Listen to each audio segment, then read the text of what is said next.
വളരെ നല്ല സുഹൃത്തുക്കളായ ഇറാനും ഇസ്രായേലും ഇപ്പോഴെന്താണ് ഇത്ര വലിയ അടി നടക്കാനുള്ള കാരണം? ഇതിൻ്റെ ബാക്കിൽ ഇസ്രായേലും അമേരിക്കയും തോറ്റുപോയ ഐതിഹാസികമായിട്ടുള്ളൊരു ചരിത്രമുണ്ട്. ഞാൻ നിങ്ങൾക്ക് പറഞ്ഞുതരാം. പശ്ചിമേഷ്യയിലെ ഇസ്രായേലിൻ്റെ ഇപ്പോൾ ഏറ്റവും വലിയൊരു ഭീതിയാണ് ഇറാൻ. 1948 ഇസ്രായേൽ എന്നുള്ള രാജ്യം രൂപീകരിക്കപ്പെടുന്നത്. ആ സമയത്ത് ഇറാൻ ആയിരുന്നു ആ ഒരു രാജ്യത്തെ അംഗീകരിക്കുന്ന ആദ്യ രാജ്യം എന്നുള്ളത്. നല്ല സൗഹൃദത്തോടു കൂടി അവർ തുടങ്ങുന്നു. 1953 ഷാ മുഹമ്മദ് റസ പഹ്ലവി അധികാരത്തിൽ വരികയാണ്. അമേരിക്കയും ബ്രിട്ടനും യൂറോപ്പും എല്ലാം ഇവരെ ഭയങ്കരമായിട്ട് ഹെൽപ്പ് ചെയ്യുന്നു.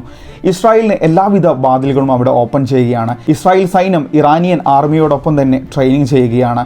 എണ്ണ പൈപ്പ് ലൈനുകൾ വളരെയധികം ഓപ്പൺ ചെയ്തുകൊണ്ട് ഇറാനിലെ ഓയിലെല്ലാം ഇസ്രായേലിലോട്ടും യൂറോപ്പിലോട്ടും അവർ ഒഴുകിക്കൊണ്ടിരുന്നു. അമേരിക്കൻ ആയുധങ്ങളാവട്ടെ സാങ്കേതിക വിദ്യകളാവട്ടെ എല്ലാം ഇറാനും ഇസ്രായേലിലും അവർ ഓപ്പൺ ചെയ്തു കൊടുത്തു. പക്ഷേ അന്ന് ഇറാൻ ഭരിച്ചിരുന്ന ഷാ ഒരു ഡിക്റ്റേറ്റർ ആയിരുന്നു. അഴിമതി, അസമ്മതം, രാഷ്ട്രീയ എതിരാളികളെ അടിച്ചമർത്തുക എന്നുള്ളതായിരുന്നു ഇദ്ദേഹത്തിൻ്റെ ഒരു ലൈന്. അതുകൊണ്ട് തന്നെ ജനങ്ങളെല്ലാം ഫലസ്തീനോടൊപ്പമായിരുന്നു. അവർ അവർക്ക് വേണ്ടി സഹായം ചെയ്യാൻ വേണ്ടി തുടങ്ങി. ഇത് ഷാ തടഞ്ഞുകൊണ്ടിരുന്നു. ആയത്തുള്ള ഖമേനിയെ നാട് കടത്തപ്പെടുന്നു. 14 വർഷത്തിന് ശേഷം അവിടെ കാസറ്റ് വിപ്ലവം നടക്കുകയാണ്. ഖമേനിയുടെ പ്രസംഗങ്ങൾ കാസറ്റുകളിലൂടെ അവിടുത്തെ ജനങ്ങൾക്ക് കേൾപ്പിച്ചു കൊടുക്കുകയാണ്. യുവാക്കളെ പ്രചോദിപ്പിച്ച് ലക്ഷക്കണക്കിന് ആളുകൾ ഖമേനിയെ കാത്തിരുന്നു. 1979 ജനുവരി 16 ഷാ ഓടി ഒളിച്ച് അമേരിക്കയിലോട്ട് പോവുകയാണ്. ഫെബ്രുവരി 1 ഖമേനി തിരിച്ചെത്തി. 50 ലക്ഷത്തോളം ആളുകൾ അദ്ദേഹത്തെ സ്വീകരിച്ചു. ഇസ്ലാമിക് റിപ്പബ്ലിക് അവിടെ രൂപീകരിക്കുകയാണ്. ഷായെ തിരിച്ചു വേണമെന്നുള്ള ഇറാന്റെ ആവശ്യം അവർ നിരസിക്കുകയാണ്.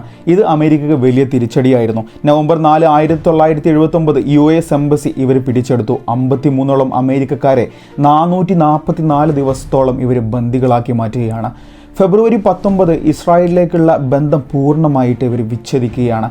ഫലസ്തീനിലെ നേതാവായിരുന്ന യാസർ അറഫാത്ത് തിരിച്ചെത്തുകയും ലക്ഷക്കണക്കിന് ഇറാനികൾ ഇവരെ വരവേൽക്കുകയും ചെയ്തു. ഇത് അമേരിക്കയും ഇസ്രായേലിനും സംബന്ധിച്ചിടത്തോളം വലിയൊരു അടിയായിരുന്നു, ഭയങ്കരമായിട്ട് നാണക്കേടുമായിരുന്നു. അന്നു മുതൽ ഇറാനെ തകർക്കാൻ വേണ്ടി ഇസ്രായേലും അമേരിക്കയും ശ്രമിച്ചു കൊണ്ടേയിരുന്നു. പക്ഷേ ഇറാൻ അതിജീവിച്ചു കൊണ്ടേയിരുന്നു എന്നുള്ളതാണ്. ഇപ്പോൾ 2026 ട്രംപ് വൻ ആയുധ ശേഖരങ്ങളും ഇസ്രായേൽ ക്യാമ്പയിനും എല്ലാം നടക്കുന്നു. എന്നിട്ടും ഇറാൻ തകരുമോ അതോ കരുത്ത് തുടർന്നു കൊണ്ടേയിരിക്കുമോ? What you think? തീർച്ചയായിട്ടും കമൻറ്റ് ബോക്സിൽ വന്ന് നിങ്ങളുടെ തോട്ട്സ് പറയാം.